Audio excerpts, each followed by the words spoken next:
Good evening. I'm calling this meeting to order. The time is 5:30 p.m. in accordance with the Texas Open Meetings Act, Texas Government Code, Chapter 551. This meeting is officially open with a quorum present. This evening, our pledges will be led by students from Luella Merritt Elementary School, where Carolyn Roberts is the principal. She will introduce our students in just a moment, but first, let's please stand to recite the pledges with our students from Luella Merritt.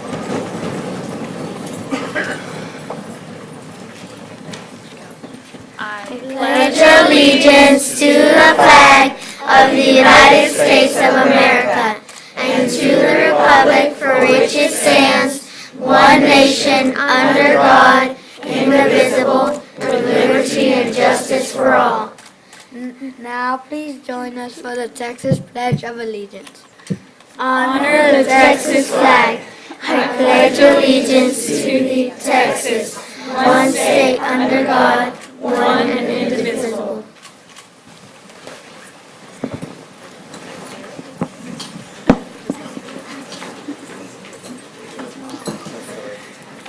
Good evening, Ms. Jackson, members of the board, Dr. Scribner. The students from Luella Merritt leading the pledges this evening are Taryn Utz, Bianca Velasquez, Ali Class, Araceli Zenteno, Caesar Zenteno, and Michael Owens. We're joined tonight also by our assistant principal intern, Mr. Hernandez. Juan Hernandez is here tonight. And one of our teachers, Ms. Class, is here as well. Also members of our amazing PTA board, not on the paid staff, but equally as important, are Phyllis Greer, Angelise Flores, Tiffany Utz, and one of our parent representatives is Francisco Velasquez. That's who's joining us tonight.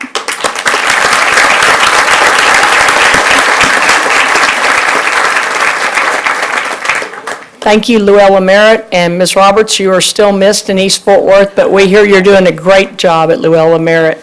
At this time, Clint Bond with the Communications Department will help us with the other recognitions of the evening. Thank you, President Jackson, members of the board. Dr. Scribner, our greeters this evening are from the Army JROTC unit at Trimble Tech High School, where Omar Ramos is the principal. Please join in thanking them for their assistance this evening.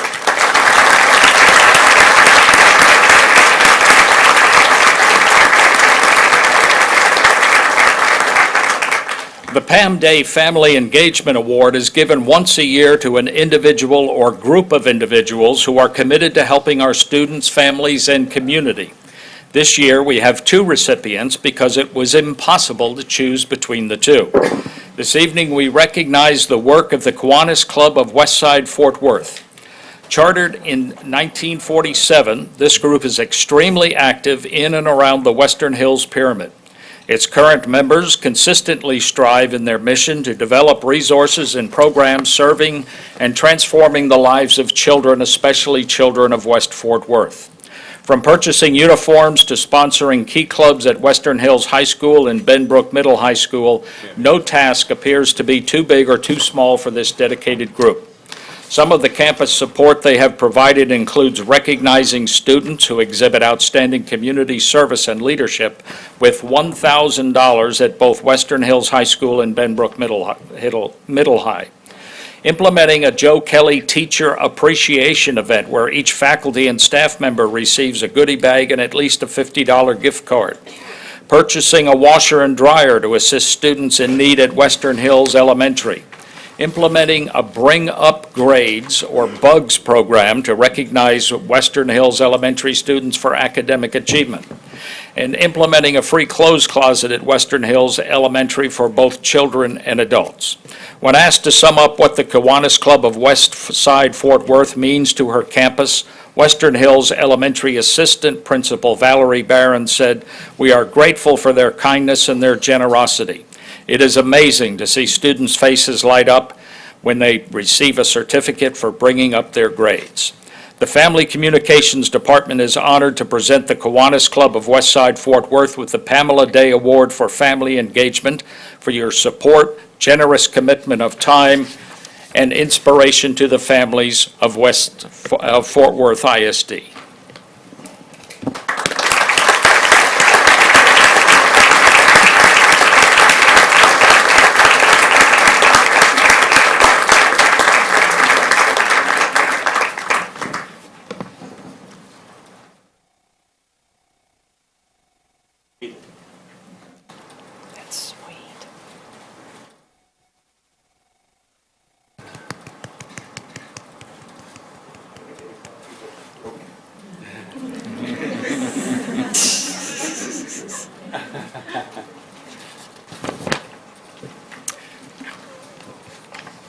Patricia Mendiola, would you please stand? Ms. Pat, as she is known, began volunteering at M.H. Moore Elementary when her children were students, and now she is wrapping up her 15th year as a family communications liaison. In those 15 years, Ms. Pat has made a profound impact in the lives of students and community as a whole.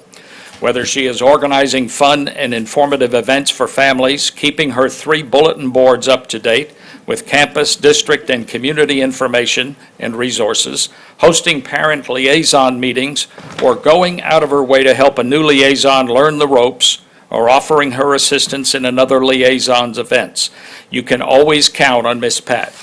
She serves on the PTA and works in the after-school program Clayton Yes. Ms. Pat is one of the kindest, hardest-working individuals who goes above and beyond for her school. Her parents have been facing serious health issues, but she has a strong faith and keeps pushing forward and keeps smiling because she believes every student should be greeted with a warm welcome. She knows some of our students also face some difficult situation and wants them to feel happy when they enter the school and know it's a safe place. Ms. Pat will be retiring at the end of this school year, and several colleagues, past and present, had some words to share.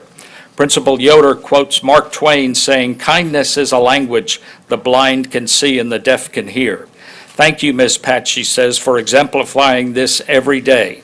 Our children, families, and staff have been so lucky to have experienced your kindness for the past 15 years. And Principal Schultze says she is so deserving. She was the heart and soul of M.H. Moore. She gave hours and hours going above and beyond for the students, parents, and staff at M.H. Moore.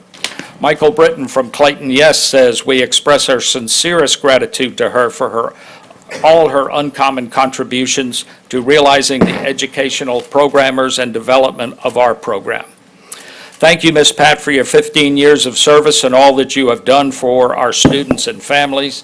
The Pamela Day Family Engagement Award is presented to Patricia, Ms. Pat Mendiola, for her generous commitment of time, support, and inspiration to the families of the Fort Worth ISD.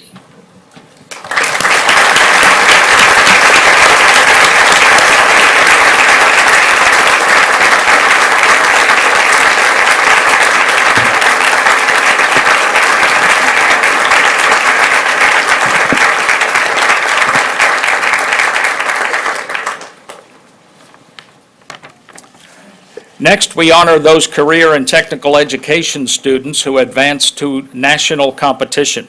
These students placed anywhere from 1st to 5th place or are within the 10% of all state participants in their respective state competition.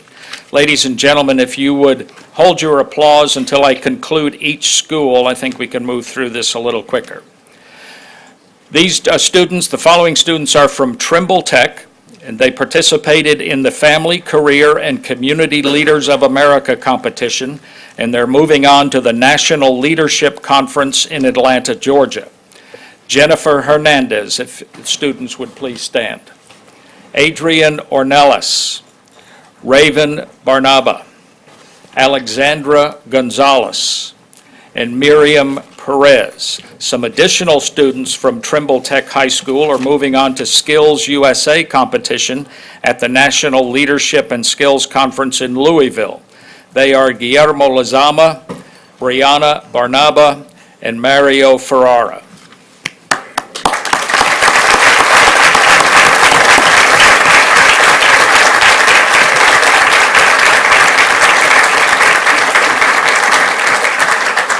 The following students are from Paschal High School.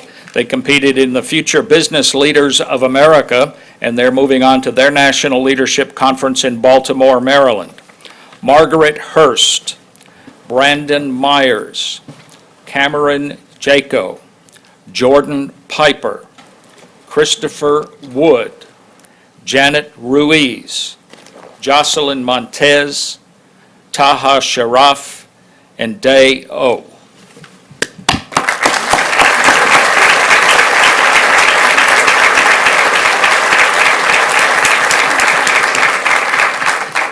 Following students are from South Hills High School in this first group. participated in the Future Business Leaders of America, and they're also moving on to the National Leadership Conference in Baltimore, Maryland. Emilio Contreras, Rosio Frias, and Luis Hernandez. The next group from South Hills participated in the Texas Association of Future Educators, and they will move on to the Educators Rising National Conference in Orlando, Florida. Abigail Areola, Ashley Rios, Alejandra Patino, Angeles Garcia Martinez, and Danielle Aguirre.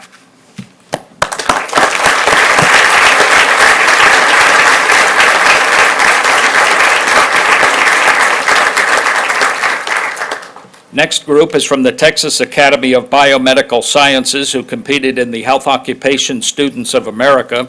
Their International Leadership Conference and further competition will be in Dallas. Mike Mares, Jared Maldonado, Anthony De Maria, Anastasia Mumford, Haile Schaffer, Samantha Lopez, Zoe Nicholas Payne, Harrison Hall, Henry Chow, Rebecca Galindo, Angelina Pacheco, Vanessa Garcia, and Alexia Rios.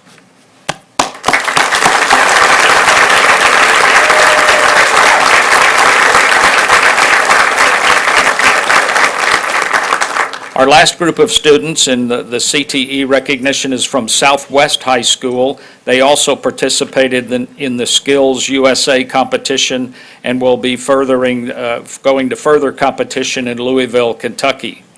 Gloria Ortiz, Laura Nunez, Chelsea Lyles, and Jacob Wells.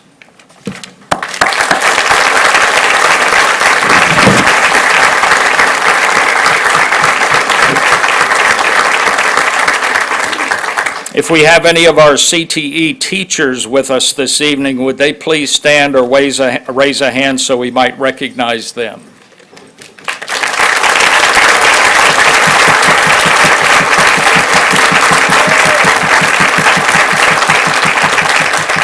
And if you're a parent of one of these students, also please raise a hand or stand, please.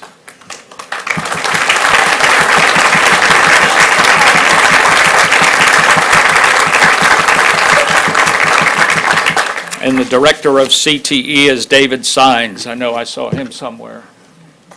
There he is, over on the side.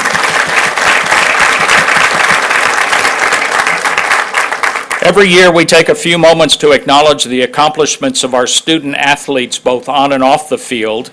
This 34-year tradition was begun by District 4 Representative T.A. Sims.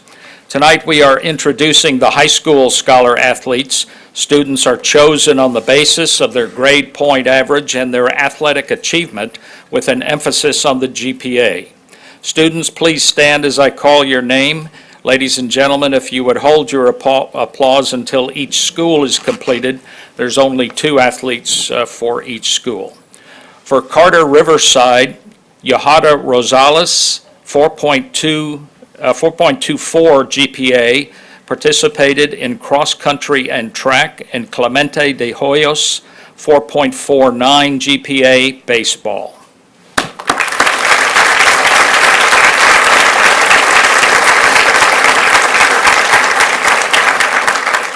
Arlington Heights High School, Elizabeth Rosenthal, 4.54 GPA for volleyball. Christopher Summer, 4.5 GPA, participated in tennis and soccer.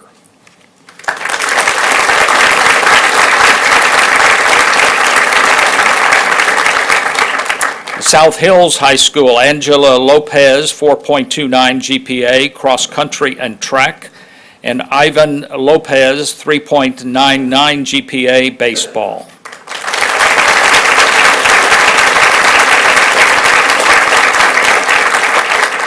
Diamond Hill Jarvis High School, Migdalia Cerda, 4.43 GPA, tennis, and Francisco Hernandez, 4.05 GPA, baseball.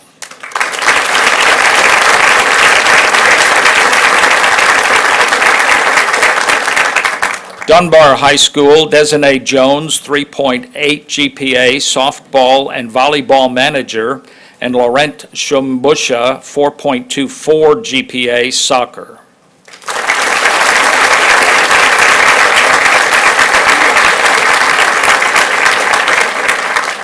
Eastern Hills High School, Felicitas Jishaba, 3.74 GPA, volleyball and basketball, and Victor Alcala, 4.2 GPA, soccer.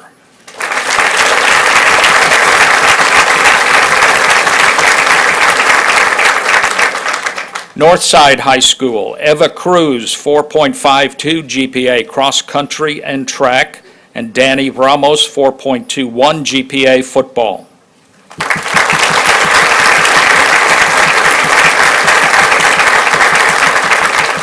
Polytechnic High School, Alondra Lopez, 4.0 GPA, soccer, and Hamal Harris, 3.6 GPA, football.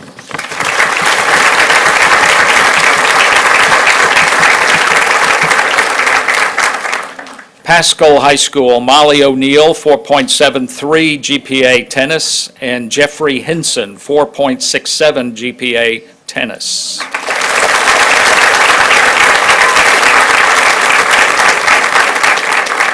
Trimble Tech High School, Michaela Wilson, 4.49 GPA, softball, and Jesus Alonso, 4.22 GPA, soccer.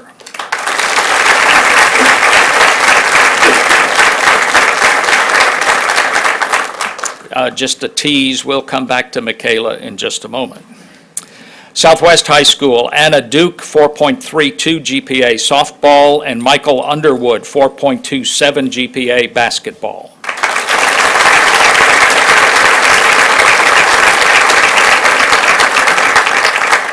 These next two students are attending an International Baccalaureate Awards ceremony at their campus at Western Hills, but we'll recognize them anyway. Rebecca Lindemood, 4.52 GPA for softball, and Zacharias Asama, 3.95 GPA, football and track.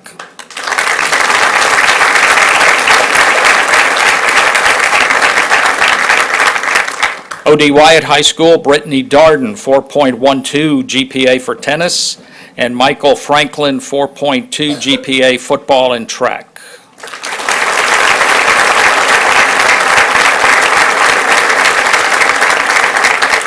And Benbrook Middle High School, Taylor Snyder, 4.38 GPA, basketball and soccer, and Hudson Salmons, 4.35 GPA, soccer.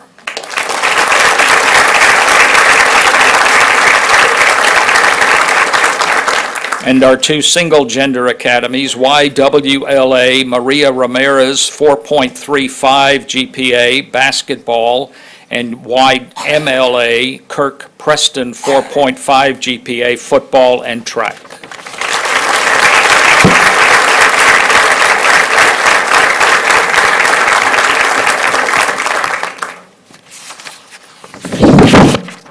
I want to return for just a moment, as I said, to one of the student athletes. Michaela Wilson, would you please stand? Michaela is the recipient of the 32nd Annual Davy O'Brien High School Scholarship Award. We had intended to recognize her earlier in the year, but like a good athlete, she couldn't get here because she was practicing. She is the first ever winner from Trimble Tech and is the second winner from the Fort Worth Independent School District in the past 4 years. Since the award's inception in 1986, she is the sixth winner from the district. The $30,000 scholarship she received is partially underwritten by Higginbotham and Southwest Bank. Recipients of the Davy O'Brien High School Scholarship are chosen on the basis of scholastic achievements, community service, character, leadership, and varsity sports participation.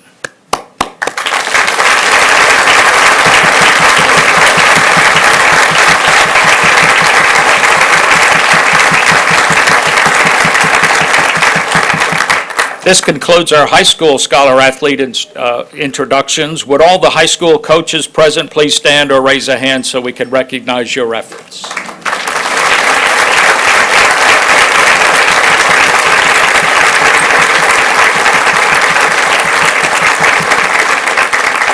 And if you are a family member of these high school athletes, would you please stand or wave?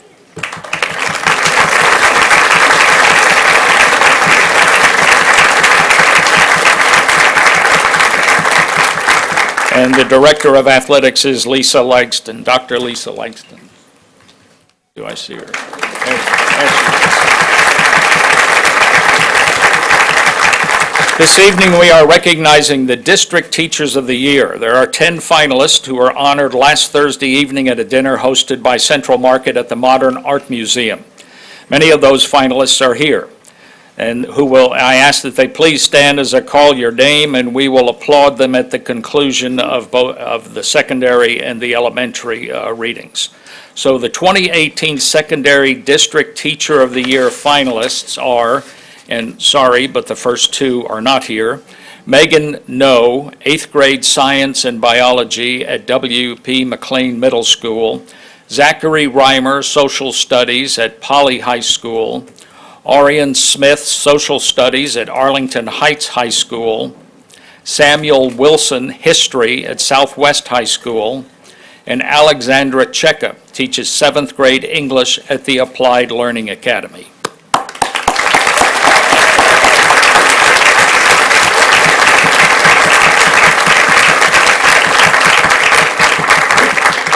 The 2018 Elementary District Teacher of the Year finalists are Andrew McKenzie, teaches 4th grade at North Highmount Elementary, Isabel Moore, 4th grade reading and writing teacher from Charles Nash Elementary, Lauren Ruth, 1st grade teacher at Bonnie Bray Elementary, Laurie Stillwell, librarian at Burton Hill Elementary, and Stacy Barriger, a kindergarten teacher at Western Hills Primary School.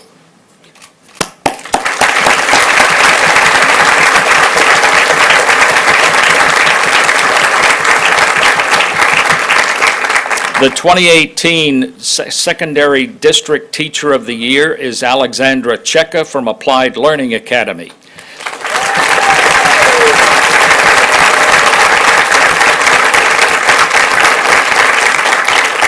She earned a master's degree from the Harvard Graduate School of Education and a master's degree in English from Middlebury College. Her instruction is driven by the firm belief in the power of literature to allow students to develop a rich interior life. The 28th, go ahead, please.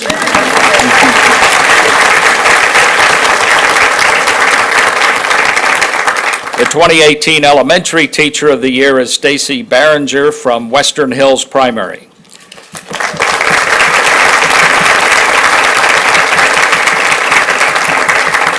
She earned her bachelor's degree from the Indiana University of Pennsylvania and has taught for 23 years. As a kindergarten teacher, she recognizes the responsibilities of serving at the starting point of her students' formal education and makes an effort to identify and support both the academic and social and emotional needs of each student. Each of the 2 District Teachers of the Year receives a $5,000 honorarium from Central Market HEB. If you would congratulate them one more time.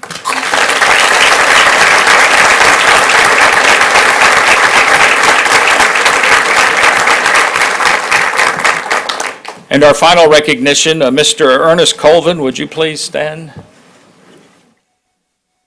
Mr. Ernest Colvin has been a dedicated band director in the Fort Worth ISD for 38 years, and he is now retiring.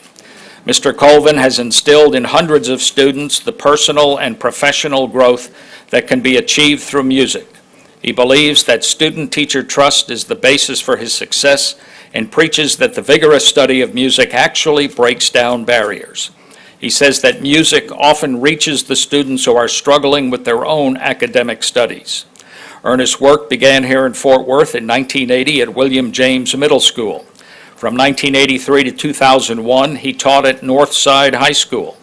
And for the past 17 years, he has developed an exemplary band program at Trimble Tech High School. He says that he met his wife, Alfreda, who is principal at Harleen Beale Elementary, on a blind date that was arranged by her principal, Odessa Ravens. And Alfreda is also retiring this year. We are eternally grateful for Ernest Colvin's way to always make each situation worked for the students. And I was asked if I could ask anyone here who was touched by Mr. Colvin to stand or raise your hand.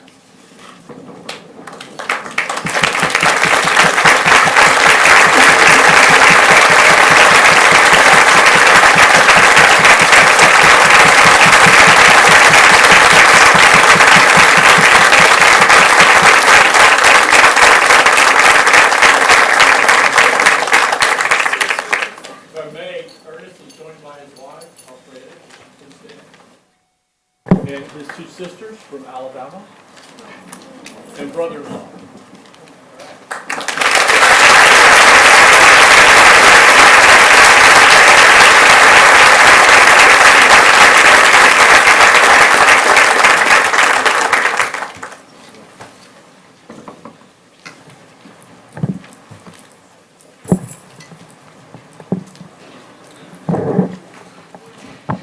Mr. Bond, that was long, and that was exciting, and that was a great kickoff for this meeting. Thank you so much, and thanks to each of you for being here. One more round of applause for everyone that was awarded tonight.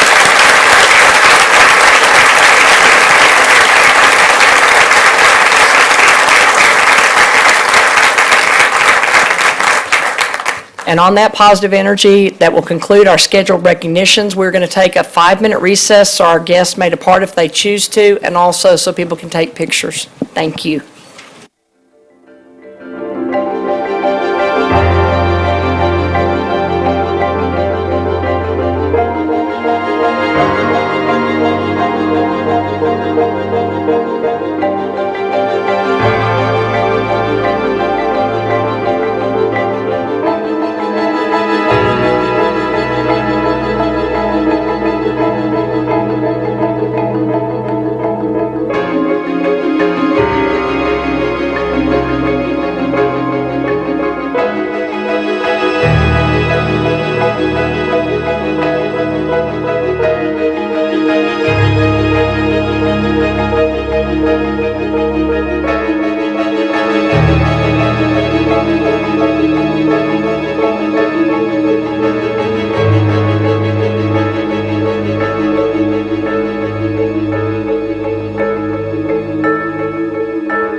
This time on the agenda, we'll move to number 4, Lone Star Governance. Mr. Munjay, would you start this off for us? And trustees, we have the Lone Star Governance information in front of us. Yes, thank you, President Jackson, Dr. Scribner, and members of the board.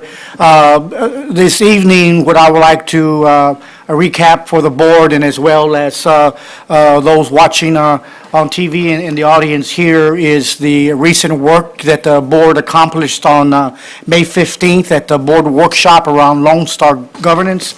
I'm not going to go through the whole document. We've talked about that several times.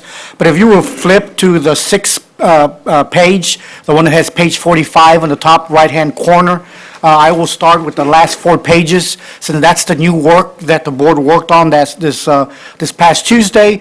And what we want to do, once again, is recap the commitment that the board has made to work on certain areas between the 6th quarter and the 7th quarter. The 6th quarter is from April through June, and the 7th quarter is July through September. So we agreed to work on certain areas and accomplish those by the end of September. And just for a reminder, anything that's highlighted in green are items that the board accomplished during quarter 1. Anything highlighted in tan was accomplished during quarter 3. Anything highlighted in blue was accomplished during quarter 5. Those areas are in yellow is where they have been completed, but we cannot get full credit until that whole column is highlighted. The areas in purple are the ones that you all as trustees discussed last Tuesday that you've committed to work on between now and the end of September. So I will go over very briefly those highlighted areas to make sure that we are all in the same page. So we're starting there with accountability 2 under approaches focus. Mr. Carroll and Mr. Rispy for a couple of board meetings have done some training around accountability system. What we need to do is some document so board members can agree that they understand the system. So that's the last piece. We just need something official that each trustee agrees that they understand the system to the extent that it's understandable based on what we have at this given time. The last part on that one there is the board tracking the average quarterly costs of staff time in preparation for board meetings. That's something that administration can provide to the board and for the board to look at and ask questions around. Under meets focus, under accountability 2, there it talks about the superintendent's annual evaluation is to be based only on the board-adopted student outcome goals and constraints, using the data that is reported as we do most of our board meetings now as part of the board monitoring calendar. And also that the board considers the superintendent's performance as indistinguishable from district's performance. So those are the new areas that we have highlighted under accountability 2. If you go to the next page under structure, under meets focus, the area there that is highlighted is that the board has reviewed its local policies and has voted to remove policies regarding district's operations that are neither required by law nor an appropriate exercise of the board's oversight. That's another item that we've been having someone to review all of our policies.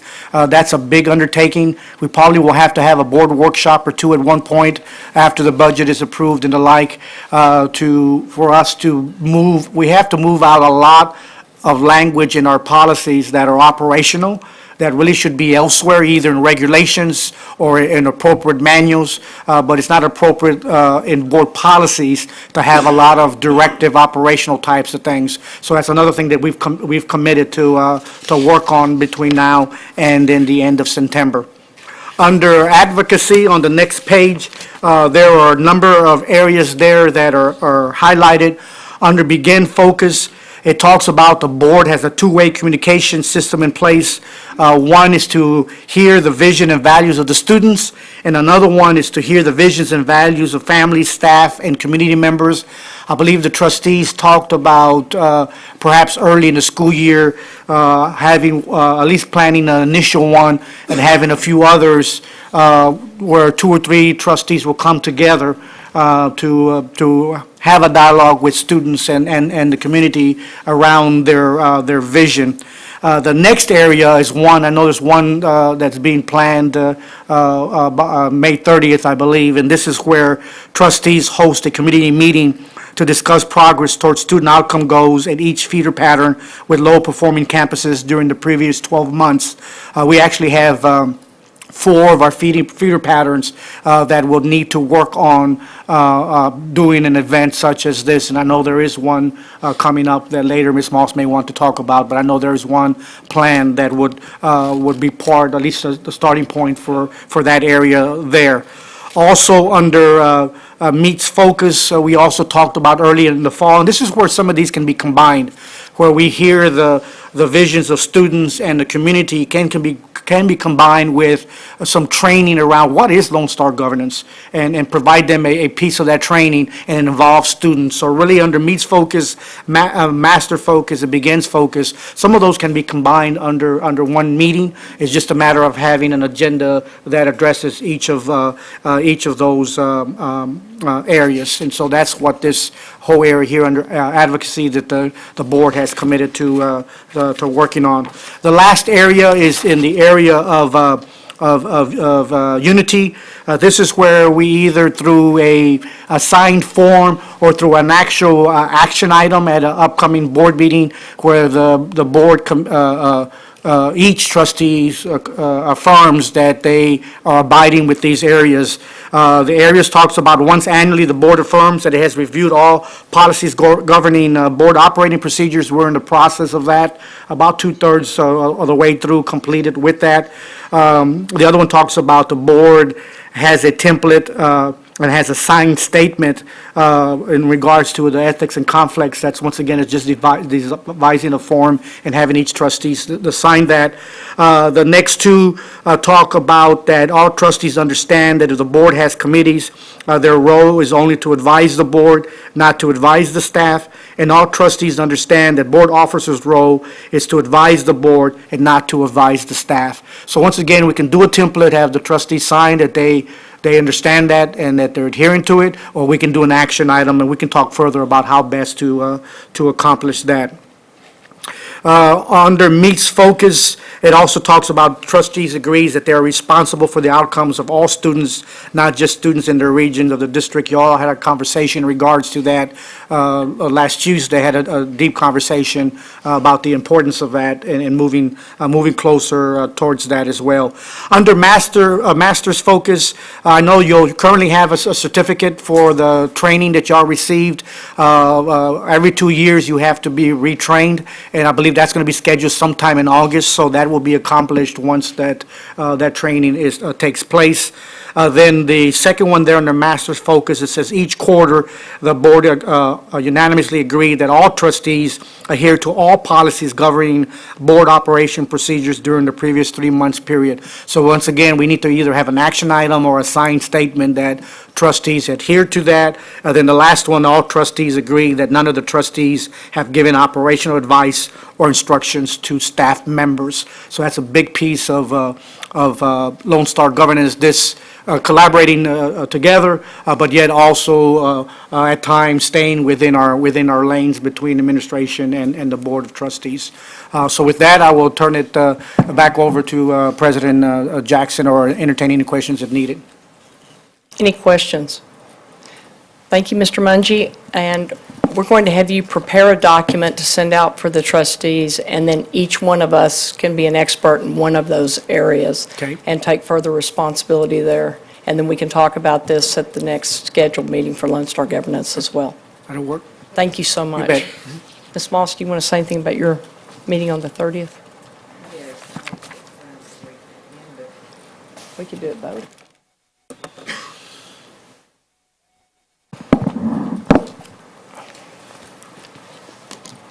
I really want you to hear me. Thank you, President Jackson. Mr. Mungie, thank you for this opportunity to speak a couple of minutes on our Lone Star governance and how we are tying our next critical conversation community forum in with this.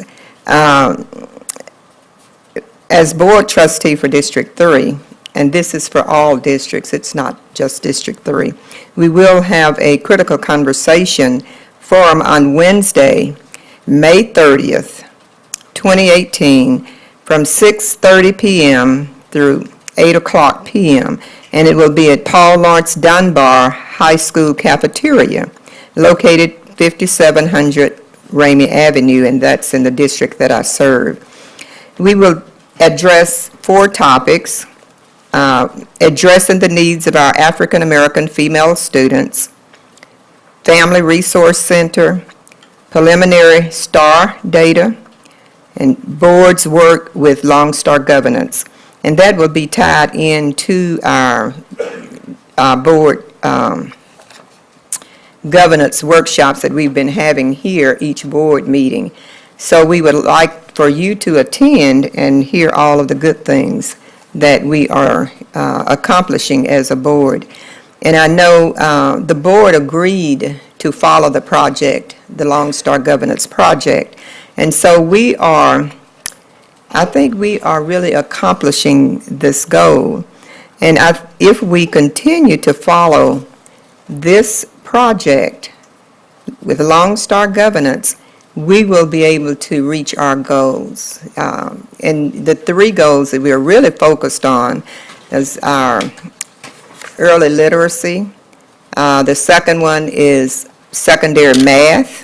And the third is career and college readiness, also military and leadership.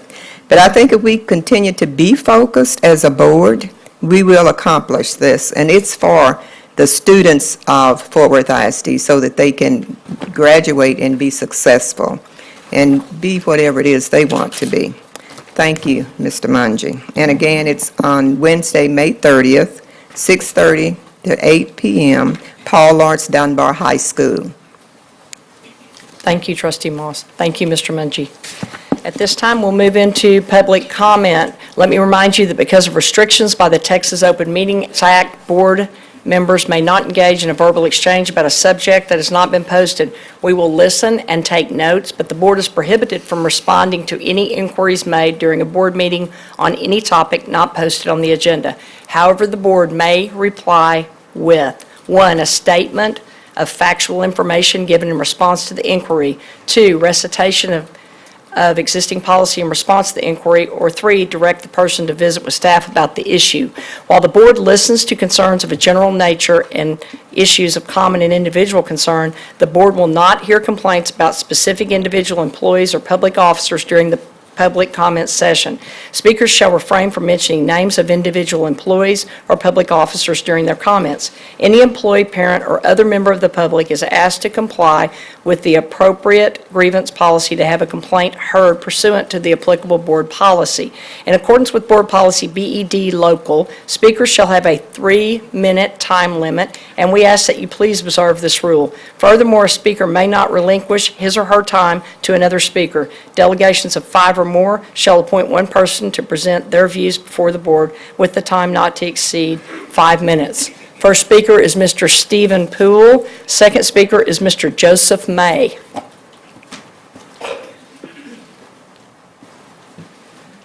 Good evening, members of the board, Ms. Jackson and Dr. Scribner. When I was a little boy growing up, my favorite time of the week was Sunday mornings when my dad would grab the sports section and I would grab the funny pages and read all the comics. My favorite was Peanuts. And I think we all remember the iconic scenes of Lucy holding the ball and Charlie Brown backing up ready to kick the ball, hoping that he'll be able to kick it, and Lucy grabbing the ball away from him. I think about that a lot when I've heard the administration present their budget and their priorities in the budget process for next year. When Fort Worth ISD has had to tighten its belt, it's always been a part of the community that we try to keep the cuts as far away from the classrooms as possible. And I think in this budget, teachers are taking it right on the chin. 150 positions are being cut out of the secondary schools. Teachers were notified last week that they're being displaced and moved to other positions. Now, I'm going to stress, no teachers are losing their job through this process, but it's caused a lot of chaos and a lot of hurt feelings on this campuses, and it happened during STAR testing week. There's also a idea to reduce the top end of the teacher salary schedule. The message teachers are hearing is this: the administration wants to suppress the wages of the older teachers. Now, I haven't heard any presentations or any ideas that central administration top-end salary would be reduced or suppressed. The message is being received very loud and clear. Every penny those six-figure administrators make is important, but maybe not so much for our veteran teachers. And there have been a couple of presentations about 10 positions being cut out of central administration. I asked last week, which 10? And I got an answer just this afternoon. Guess what? The ones they're working to identify are not the six figures. It's some of our lowest wage employees in the central administration that are being planned to be cut. So when I see the vision of Lucy holding out that ball and Charlie Brown on a leap of faith that she's going to do right by them, I see that visual when I hear the administration proposal on the budget. We still have time, and we still have time to work on this budget. And you've heard me say over and over again, we can all solve the problems if we all work together. And I'll be glad to continue to work with this board, this administration, and our association stands behind me when I say we need to do right by our teachers and we need to do right by our students. Thank you. Thank you, Mr. Poole. Joseph May. Deborah Krauser.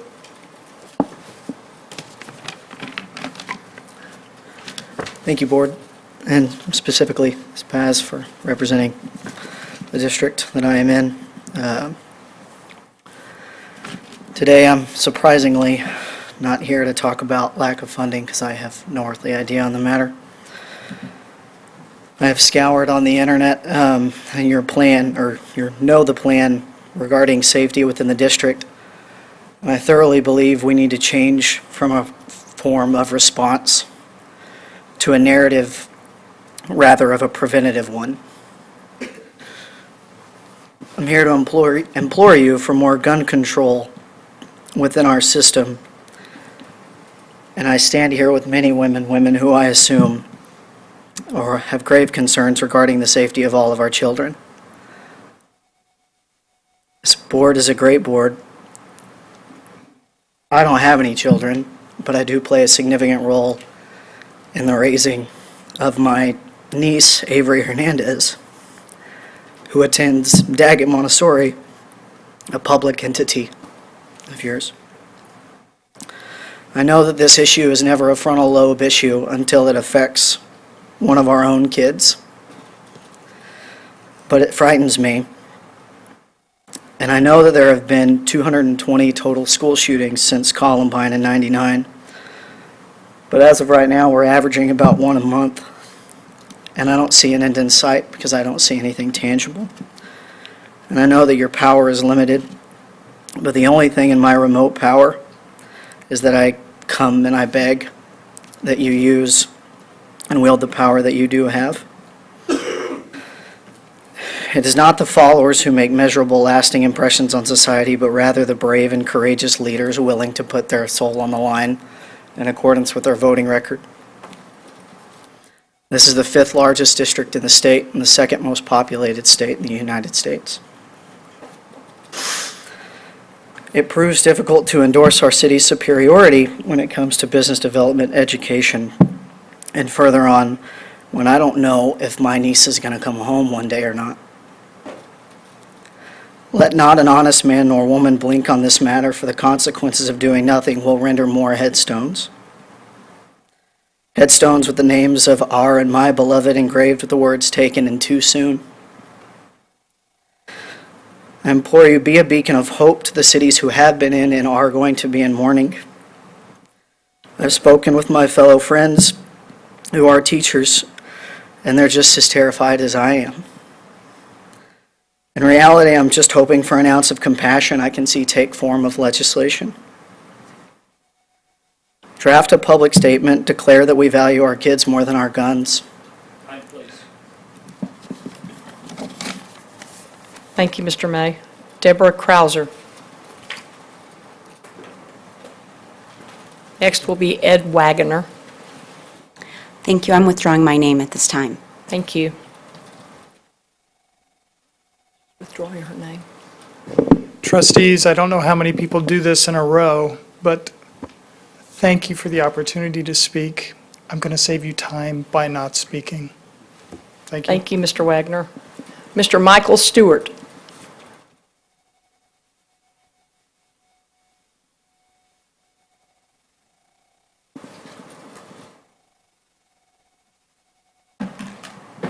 Can you hear me?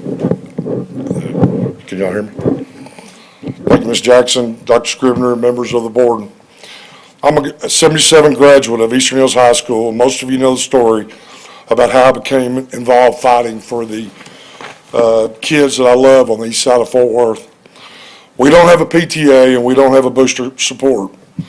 And as I'm up here in my 180 seconds, and the whole time I'm talking, I want you to think of the word equality.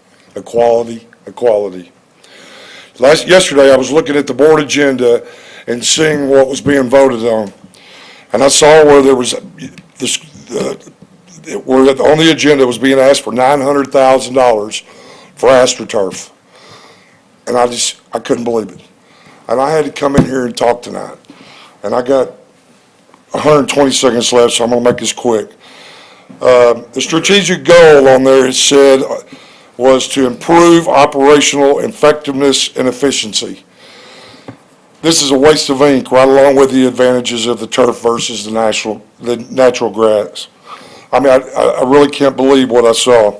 I know one school personally that does not even have a regulation-sized baseball diamond, safety nets, let alone girls softball field that is regulation and centered.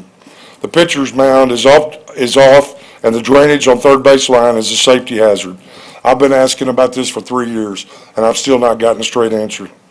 But guess what? I'm not here to fight for the 50-year needs of that school. I'm here to talk about the Fort Worth ISD athletics. And the one thing that stands out to me right now is weights for our weight rooms. The kids are having to use old weights.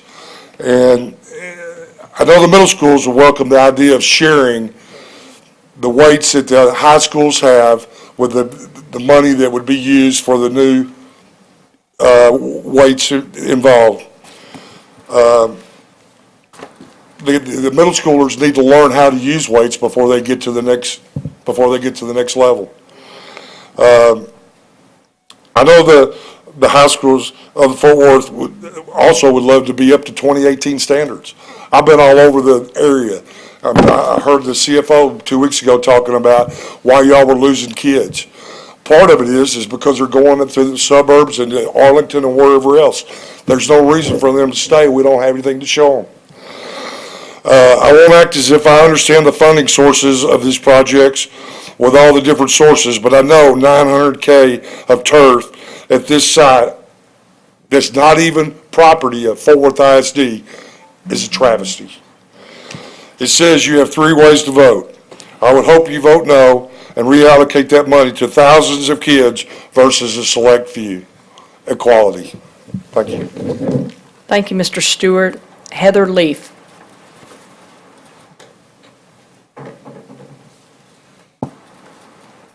Good evening, Dr. Scribner and board. I'm reluctant to speak on this, but I feel like I have a different perspective than what's been in the news lately, and so I'm going to tell you about my experience that I've had this last week. I received word of the sex ed concerns and decided to go see it for myself. I walked into our school and visited our coach unannounced so that I could see the response. My experience was very different than the ones that you've read about. Our coach gave me the curriculum, let me look over it by myself, and then we sat and had a nice discussion about it. She was very excited about this new curriculum because the old curriculum was from the 1990s. She said they were desperately needing an update. She also told me that the Fort Worth ISD was wanting to address STDs and unwanted pregnancies or unplanned pregnancies. So I think it's important for us to understand what the needs are of these kids in our district. This curriculum teaches our kids to be abstinent, to avoid STDs and pregnancies. And I think that's the main message that we're wanting to send to our 6th graders, 12 years old. There are terms in the curriculum like transgender, homosexual, bisexual. These are vocabulary words. I looked at the curriculum. Coach told me that she'd asked our students not to identify themselves or expressed interest in any of these terms. It's just vocabulary for our kids to know what they mean. And if you've ever been on middle school campus, you know that this is being talked about with our students. It's relevant. There are some graphic illustrations of body parts and names and functions of each body part. My daughter was extremely anxious about this, and so I asked Coach if I could take the workbook home to go over it with my husband and with my daughter privately. Without hesitation, Coach gave me the book, and she said, go ahead and do that at home. So I pulled her from class, and we did that. And so here's my opinion. The curriculum is great. I like the curriculum. I think it's scientific, and I think it's age appropriate. I think Fort Worth ISD could improve on a couple of things. I think sending that information letter home about the abstinence is true, yet it could have some more information included in that letter so that parents have the opportunity to tell their values to their kids and they can walk through that together. I also think small group instruction might be nice. My daughter had 7 kids in the class today because the band kids all went on a trip. 7 students, boys and girls in that group, but she said it was a breeze today. She wasn't nervous. So I know it's going to be tough to do that because we're limited on teachers and students, student ratio, but I think it'd be valuable. So I think we could tweak it, and this curriculum would be great for our students. Thank you. Thank you, Ms. Leaf. We will now recess and reconvene in the board conference room.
In accordance with the Open Meetings Law, the board opened the meeting at 5:30 PM in the boardroom with a quorum present. We recessed open session in the boardroom, and we're now reconvened at 6:42 PM in open session in the board conference room with a quorum present. As board president, I'm making the following statement in accordance with board policy BBFA local. This is a reminder to all board members of the legal conflict of interest requirements and disclosure requirements you may have for matters under consideration on this agenda for this meeting. If required by law, board members shall recuse themselves from all discussion and shall abstain from voting on any matter pertaining to such a disclosure. At this time, we'll move on to number 7, discussion of agenda items. Are there any questions concerning consent agenda items? I see movement, so I think there must be.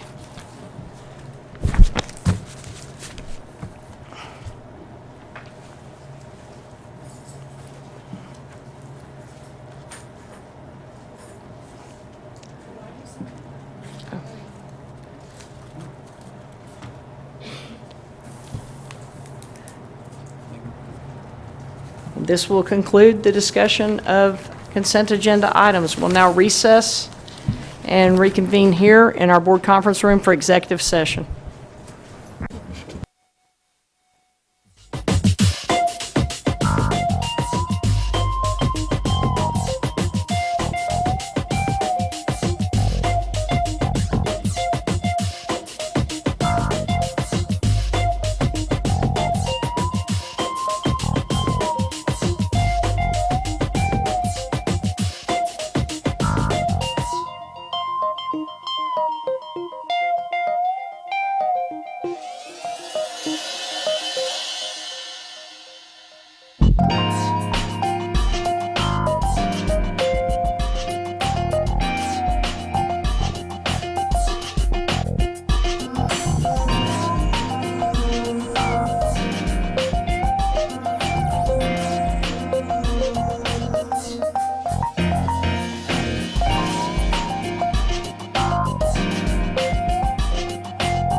Hallelujah!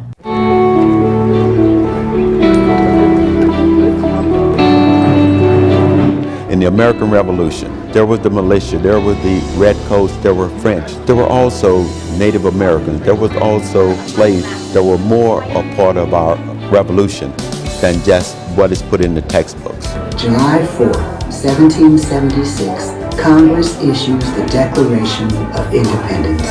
I've learned more about the American history, more about the lives of the people. People that did not physically fight in the war were just as equally impacted by the American Revolution. At last, the British surrender. Today was super fantastic, right? That was amazing stuff.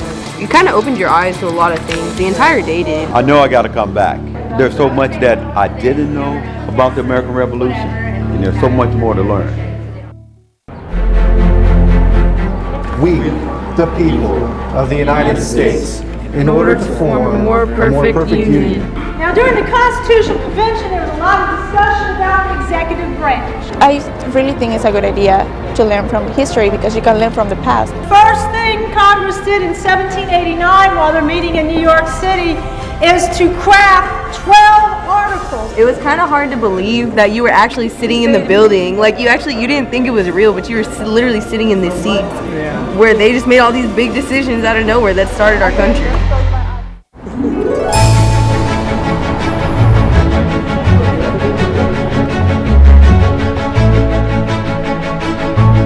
I just found it really interesting, all the history behind that one bell and how much it meant to us.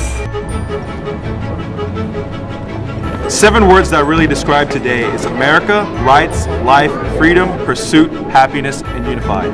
We the people do not make history, we are made by history.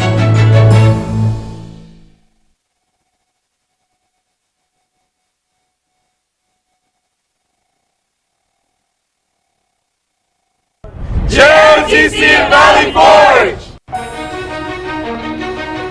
And on December 19, 1777, the Army moved to winter quarters and began building their camp. Setting up these 12,000 men on these lands, what they call military streets. For the men of the Army, building the huts was a welcome relief. Tools were scarce and timber had to be dragged to the hut site. Each one of these huts for the enlisted men would hold a squad, and that's about 12 men. Today I learned that Valley Forge was legit the birthplace of the Army, which was very interesting.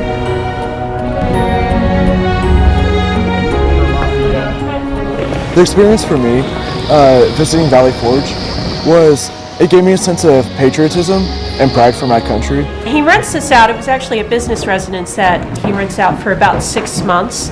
And he has a rather large staff here, a military family that consists of about 20 to 25 people at any given time. So for that reason, he thought this was too confining as a headquarters for the Continental Army. Bound by determination and training, a renewed Continental Army had taken the field with a spirit strengthened at Valley Forge. A spirit that would carry Washington's seasoned veterans 3 more years to victory at Yorktown in 1781 and beyond.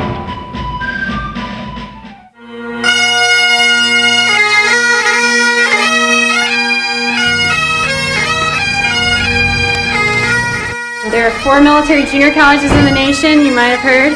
This is one of them. My job is to prepare them for college, but it's also to get them into college. And this is an opportunity to do that for a selected number of cadets out of Fort Worth ISD. The building that you just came out of, that is Mettenbach Hall. So Mettenbach Hall services our college admissions and our financial aid. In the next phase of your life, when you go on to college, choose a place that's going to challenge you. Choose a place that's going to keep you on your toes. Don't look for the easy out. Once in a lifetime opportunity to talk to a general and to share with them their ambitions, and at the same time he's sharing with them his challenges as the president of his alma mater, Valley Forge Military Academy and College. We got some cadets from Fort Worth here that are asking questions about your team. Okay. We have 2 different color guards. We have both an academy one as well as a college one. Going to a military academy helps me keep an open mind to what I want in my future. All right, as you know, just keep your voices low and just follow us right in.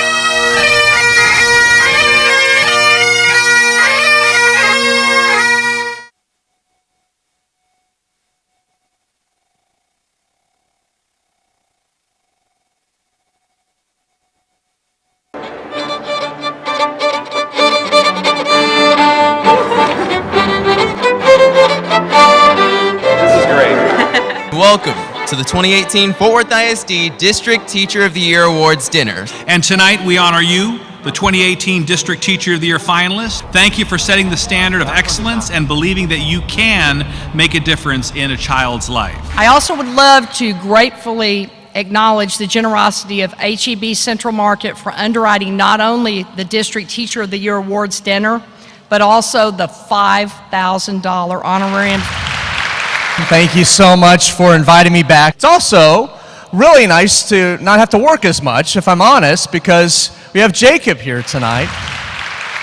I know the hard work that you guys put into your job, and I know that most of you don't even think of it as a job, but it's just what your calling is. We're pleased to be able to give to recognize those that do the important work in public education. What are the 5 steps you need to memorize anything? What are they?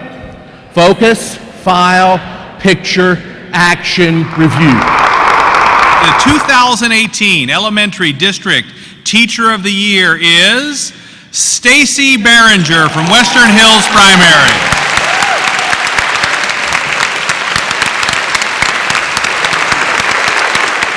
I stand here before you and can tell you I make an impact on my students, and I will continue to make an impact on my students, but they have made a profound impact on me in my life. The 2018 Secondary Teacher of the Year is Alexandra Cheka from Applied Learning Academy.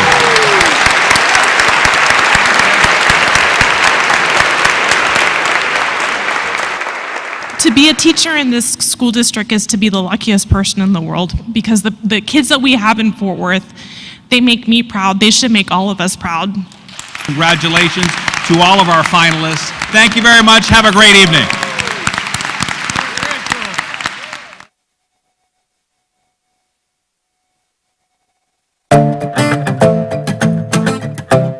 She's very kind. She helps us find books. She helps us read. She reads books that I like. That is a good book. Success in my classroom, which is a library, is every student, regardless of level or even language skill, is involved and interested in what is going on.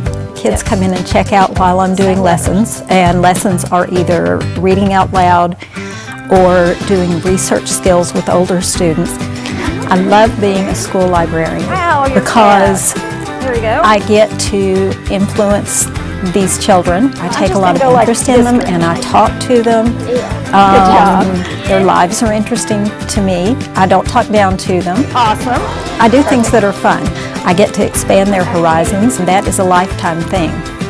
And that's a pretty awesome responsibility. Okay, so try it here. I love it. I would not do anything else. She's so smart. She's nice. She teaches us every day. She's silly. They better say something besides she takes us to recess. She gave us a promise recess yesterday. All right, y'all are good. My ultimate goal is to create lifelong learners. That's what You're going to see students out of their seats, working in groups, working in partners, talking. They need to know how to communicate, how to build relationships, how to problem solve. You want the students to have ownership over their own learning. I don't want to be feeding them their knowledge. I want them to learn how to go out and get it for themselves. I measure success at the end of the day. If the students are excited, if they want to continue the lesson, if they want to go home and talk about it over dinner. One of my students wrote me this letter, and she wrote, I just love you, Miss Ruth. I know you love us too. I never intended to be a teacher, but I immediately realized that that's what I was meant to do. I've tried office jobs, I hate them. He's just really, really, really good. how to be a teacher. He teaches us respect. He makes it easy and fun to learn. He engages fun and learning together. Go ahead and get started in the hallway. Success in my classroom is students working with purpose, enjoying what they're doing. They understand what good work looks like. They're confident in what they know, and they're unafraid of what they don't know. I try to set up lessons where students can apply the skills that they've been learning in contexts of collaboration. Once they're working in collaborative settings like that, they don't see the work so much as an assigned task. My role also changes from being the lead instructor to a facilitator, and there's really nothing more gratifying than when you say, okay, it's time to clean up, and you have 24th graders say, no! And after some of those days where they've really enjoyed their learning, they force me to stand there and give me a fist bump back and say, tell me, good job. It must be a good book if you're reading it while you're walking. It's what I have always done best and what I love the most. She'll tell you that don't just give up, you have to try. She really listens to us, helps us have a good heart. She's strict, but she's fair. Give me some other words. Children being engaged with their learning, participating with each other, communicating creatively, everyone taking ownership. That's what learning looks like in my classroom. So we're going to talk about Eleanor Roosevelt. I love being a teacher. This is my 28th year, and what brings me great joy is their sparkle in their eye, them deciding to say, oh, I am learning something. Oh, I now know something. Now I know concrete information. And then they can have their own commentaries about it. She gives us factual information every single time. It is exciting to see their learning. It is exciting to see them want more. There are times that they've asked, can we stay after school? Now we get to do fun activities. She's amazing. The dancer room is fabulous. You did this all yourself. What does My that say? students fall all over the data charts. One student in particular comes up to me and shows me his work, and he says, look, Mrs. Behringer, I did it. And I look up at him, and he is grinning from ear to ear. And I look back down at him and say, yes, you did do it. And he puts his arms around me and he says, that's because I'm smart. That's what success looks like to me. I build that trust in those relationships with my students so that they know their voice is so very important every single day they walk in that classroom. It's my responsibility to bring them to their level of success. When they can all work together and then achieve that success and solve that problem together, their excitement is just priceless. They know that they can trust me. They know that I love them, and they know that they are respected as the person that they are. You love us and take care of us. I do love you and I take care of you. I absolutely love being a teacher. I know I'm exactly where I need to be.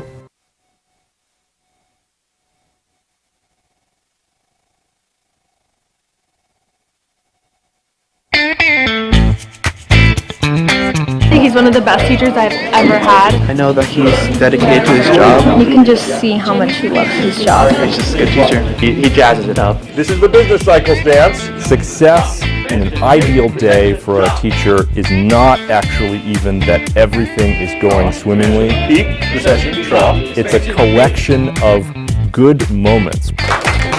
Every week in AP Government, we have a class debate. The topic itself sets out the challenge for the students. Here is a problem that we are going to think about and do research on. That's where the collaboration comes into play because they have to work as a team. There's obviously a communication element. Their peers are ultimately the ones who judge whether they've done a great job presenting one side of an issue or not. I really want them to feel like they put in the effort, and Mr. Smith does too. Their hopes and dreams to some extent become your hopes and dreams. So it took me a while to figure out that being in front of students was really important. I like the activities she does. She really gets everyone involved. She always gets us motivated. She's very funny and nice and caring. Patty, what are proteins made out of? Success in my classroom is when all students have found their voice and their place. I just want to foster a generation of innovative thinkers and critical thinkers. I like to give them a problem, a challenge, so that they can solve it.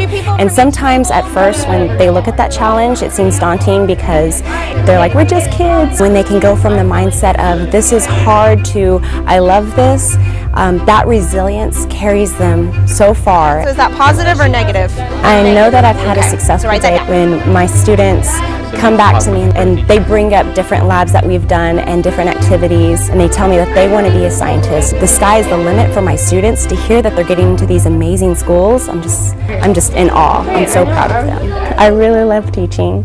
It's the greatest job ever. He's a great teacher. He explains everything. He always helps us. He's funny. He won't let us fail. You're on fire. Jeff, you're on fire. Success in my classroom.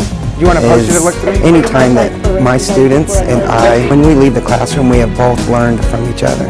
When the bell rings, a lot of them linger, most of them linger, and they want to talk. And they want to talk about what we just went over. Teaching is not about that sit and get, about sitting there and learning from the teacher and writing their notes and leaving for the day. In my class, we do lots of research and group activities and integration of technology. In fact, almost everything is technology driven. They're excited to have a class where they can do that. Most of them are extremely appreciative that we have relevant assignments and that we have these talks about what's going on so that's a court case in the world and how it relates to them. So I know I'm making an impact on them, and they've always made an impact on me. How has that changed schools today? I love being a teacher. She's cool. She's both caring and thoughtful. Eccentric. Calculated. She doesn't make things boring. She makes things fun. And there are few indeed who can heal the wound. Success is when the lesson lands right and the kids are talking to each other and there's a sense of community. It's not that my class is something that happens to you, that I'm doing to you, that you come in and I sprinkle knowledge powder on you.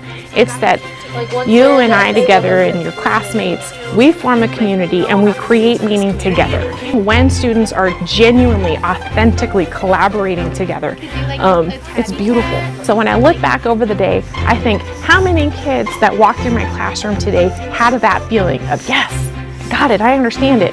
And how many are still on that journey, and what can I do to help get us there? And not only do I love teaching, but what moves me the most is when they know that you really believed in us. I think that middle school in particular, it's one of those times in your life, none of us would do it again if we had the choice. I mean, not a one of us. He's pretty chill, he's fun to talk to. He actually teaches us like if we were in college. He just cares about everybody. Jose, what we got? Nice. Oh yeah. Success is about growth. And so it's been a really fun and enjoyable experience watching my students grow. Everybody needs that extra push, and he's there to give it to them. In my AP Human Geography class, I asked the students to choose a system of government for a fictitious country. Very good. And it was great to walk around and observe them debating amongst themselves the pros and cons. Hey, we could use this system, but it's not going to be great for this. It was really great to see them take ownership of their learning. They became active learners. And one of them told me afterwards he really loved the assignment because we actually got to be involved more in the class. Remember that the kids are people and they live in the real world and they have real world problems, and sometimes my class is not the most important thing in the world. I tell my students this, even if I won the lottery, I would still want to come and be your teacher because I love doing it so much. Purpose, right?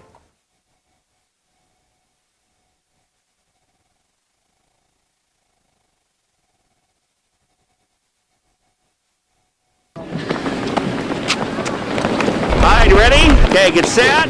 Here we go. Hey, you in the corner shaking in those boots.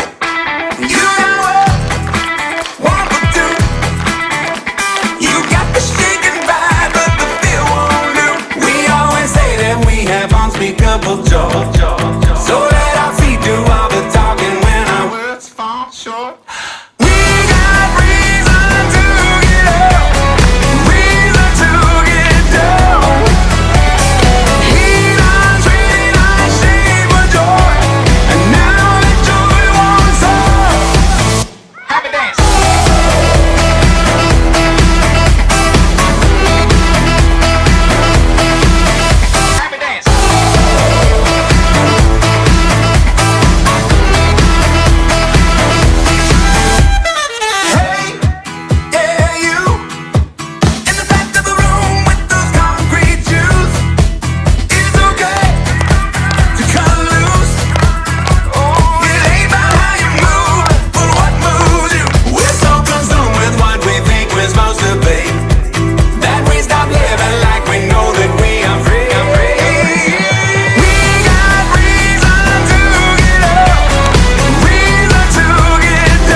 That was great.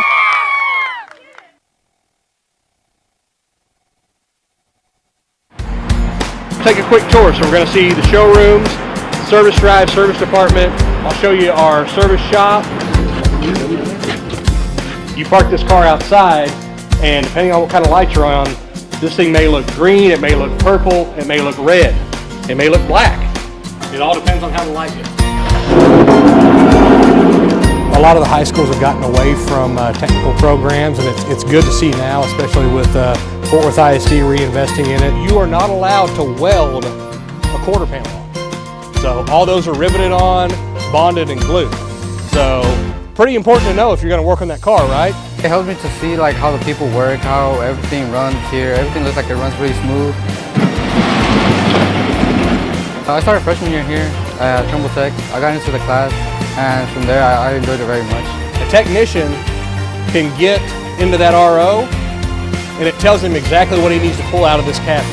The tour was more basically just to engage them while they're still juniors and get them thinking about a career in automotive technology, but also just to let them know that there are other opportunities outside of video game programming or architecture.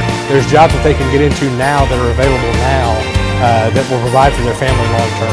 How much do our average technicians make? I'm surprised you can make at least 72 grand a year working on cars like this. The collision estimators, they're keeping a customer updated over a 15-day period. And obviously, customer comes in with a collision, they're not really all that happy at that point, right? You just wreck your car up. If we can reinvest in the community and improve the quality of life for these kids as they come out of high school, we certainly want to be able to do that for these students here in Fort Worth. Out of high school, hopefully I can come straight here and start my career.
In accordance with the open meetings law, this board opened the meeting at 5:30 p.m. in this boardroom with a quorum present, recessed and reconvened open session in the board conference room, adjourned regular session, convened executive session, adjourned executive session, and now reconvened open session at 7:58 p.m. in this boardroom with a quorum present.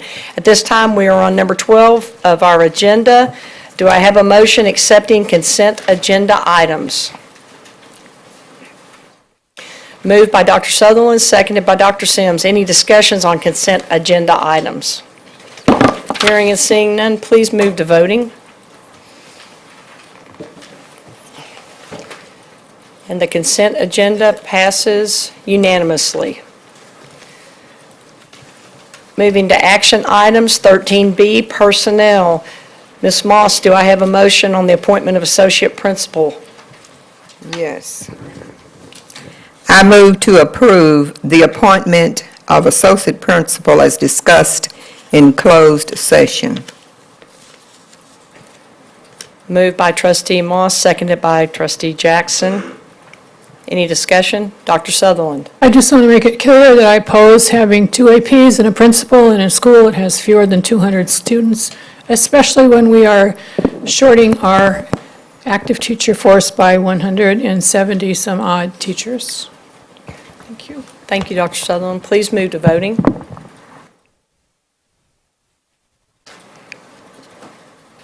And the motion passes 8 yea, 1 nay. 13B, personnel. Do I have a motion for the appointment of controller? Ms. Paz. I move to approve the appointment of controller as discussed in closed session. Moved by Trustee Paz, seconded by Trustee Needham. Any discussion? Seeing and hearing none, please move to voting.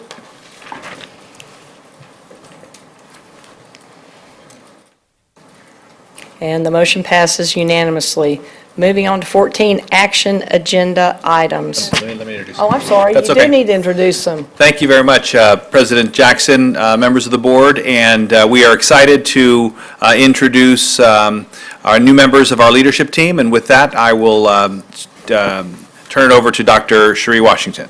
Thank you, Dr. Scribner. Board, I am pleased to announce Ms. Lindsay Charles as the new Associate Principal of the STEM VPA Academy at I.M. Terrell. Ms. Charles.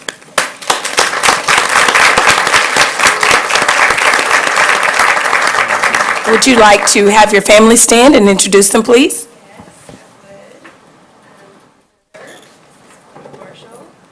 My oldest son, Mason Summerhill. My two little ones stayed at home. This is my husband. Here with me to support me as well. My past and future leaders and current colleagues that push me. So, Congratulations. And our Chief Financial Officer, Elsie Shiro, could you please introduce our new controller? Yes. I'm very pleased this evening to announce to you Mrs. Gloria Bay as our controller of the Fort Worth ISD. Mrs. Bay is a certified public accountant and has her master's degree in business administration and over 15 years of experience in school finance. We are very, very fortunate to have her join our team, and I certainly welcome her to our district. Gloria, do you have your family too?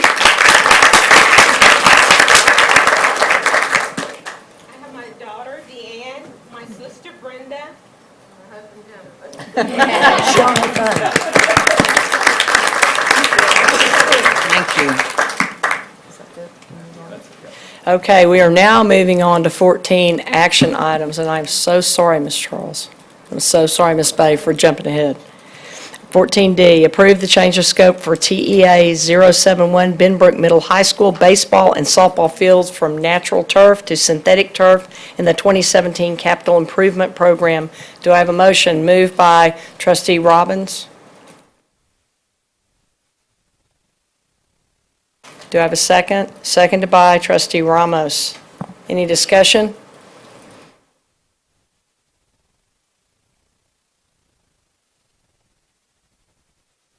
Seeing and hearing none, please move to voting.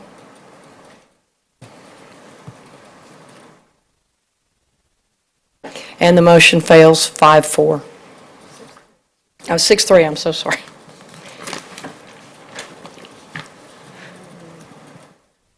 E, approve second reading revision to board policy DNA local, EI local, EIC local, EIF local, EJ local, and EL local. Do I have a motion? Moved by trustee Moss, seconded by trustee Sims. Any discussion? Seeing and hearing none, move to voting.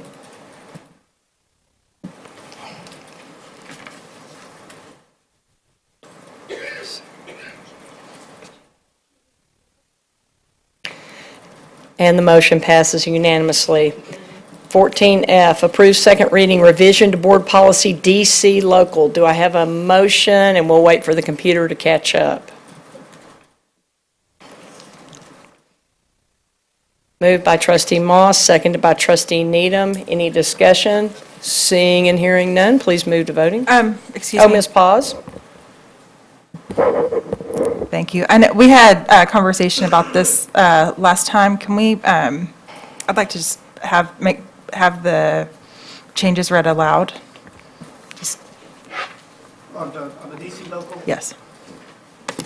The change, as you know, during the first reading, there was some discussion among the trustees, and the feeling was that we wanted to strike through the item on page 2 of 3 under the area of employment of personnel that reads, however, the board delegates to the superintendent or designee authority for the selection and employment of all personnel employed in positions below executive director or equivalent, period. We struck through not to include campus principals and assistant principals.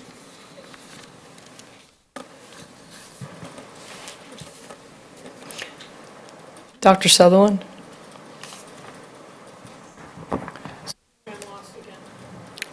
If we, do you understand this? If we vote for this, then who do we approve and who do we not approve?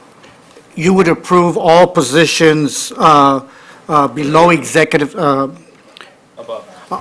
yes, all positions of executive director or equivalent and above. Those will continue to come to the board. What about the principals? No, they would not. Okay, thank you. For clarification, there would be a list of principals when they're appointed brought to the board, correct? Yes, we can still work through some procedure things, yes, ma'am. Okay. Dr. Sims? Thank you. Well, I think the principal should come to the board. I think.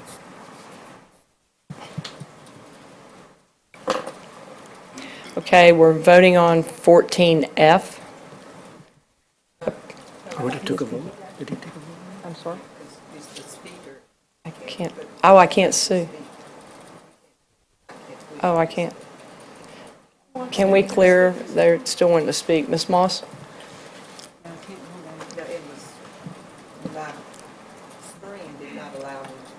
Button. But the question I have is, why the change? I think that, so let me back up a little bit. Legal states that the board may delegate to the superintendent, and in all positions, the board, as some districts, I know Houston ISD, they delegate all positions to the superintendent, has final authority. So the board's able to do that. The part of Lone Star governance, even we talked about earlier today, talked about the ideal of operational, pulling operational things out of policy, not advising staff. The superintendent, you've directed the superintendent to be responsible for student outcome goals. Part of the thinking is that if in fact he's charged with that, and we know second to teachers, campus administrators make the difference in terms of student outcomes, and allowing the superintendent to, with his staff, to determine what is the best fit for that campus and to drive those student outcomes forward, perhaps for some would make sense to allow the superintendent to have that final authority. Dr. Sutherland? Oh, I'm sorry, Ms. Paz? The conversation that we had at the last board meeting, I was the one who brought this up and asked for it to be discussed in a separate conversation, because if we are going to be true to Lone Star governance, and with the conversation that we had as a board last week in our workshop where we discussed how we can do a better job as a board in improving student outcomes for all students. One of the things that we committed to doing is agreeing that the board has reviewed its local policies and has voted to remove policies regarding district operations that are neither required by law nor an appropriate exercise of the board's oversight authority as defined by the board's adopted constraints. The review addressed operational directives in all local policies in the G through C series and board-adopted exhibit policies, and any components unrelated to board operating procedures that may be in the B series. It is my assertion that the board dictating or having oversight of who is hired and who is not hired in the district is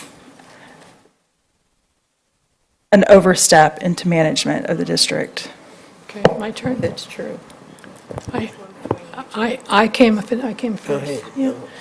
The state law says that the board is responsible for hiring all staff, but it says that if the board wishes, it can delegate some of the job or all of the job to the superintendent and his designee. If you think having the superintendent and his staff put together a budget which reduces 100 and some odd teachers, making many classes overstaffed, and making it impossible for principals to staff our schools in any reasonable action, then you think maybe we should have the principals chosen by the superintendent. I do not. Thank you, Dr. Sutherland. Dr. Sims? Well, basically, I think the board members should be aware of any principal that's moving into his district, and I will continue to support knowing who is moving into my district as a principal. Thank you, Dr. Sims. Mr. Ramos? So reviewing the Lone Star governance and going through the training, I'm going to agree with my colleague, Trustee Paz, that we made a commitment to, for the lack of better words, to micromanage a superintendent and allow he or she to make the decisions with the administrative team. And then our role to stay in our lane is to then evaluate him or her at that annual basis. And so I am in favor of staying true to Lone Star governance and kind of really just more or less getting in our lane. And I realize that I'm a little bit more of a privilege that I'm only 5 years in, but I'm excited about the possibility of staying in my lane and no longer having to say on who or should not be in District 1. And we just talked about in Lone Star governance that we would pull away from a mentality of single-member districts. Although we're elected that way, change will truly come to Fort Worth ISD when trustees no longer engage in that type of a culture. That's just my opinion. Thank you, Trustee Ramos. Trustee Moss? Thank you, President Jackson. Well, for speaking for Christine Moss, I have always placed that responsibility on administration.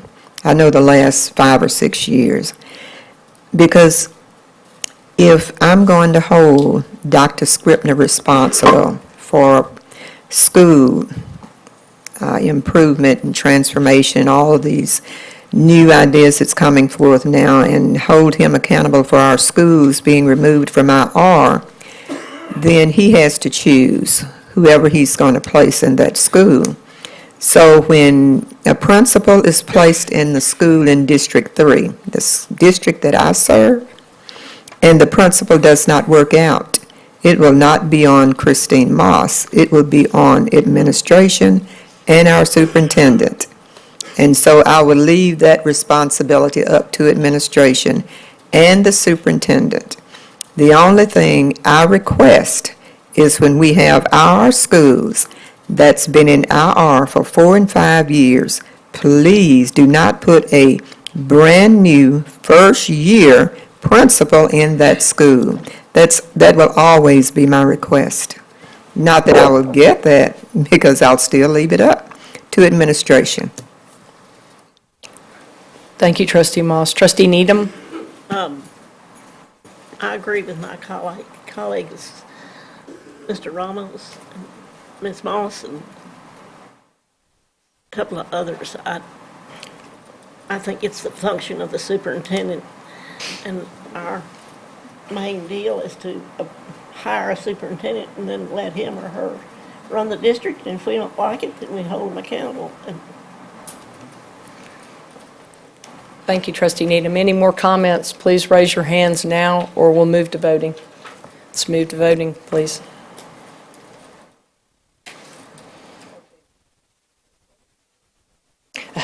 F, revision to board policy, DC.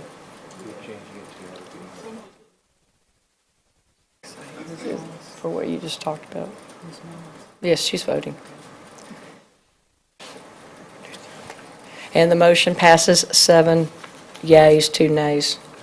14G, approve Lone Star Governance Quarterly Board Progress Tracker. Waiting on the computer. Moved by Trustee Ramos, seconded by Trustee Moss. Any discussion? Seeing, hearing none, please move to voting.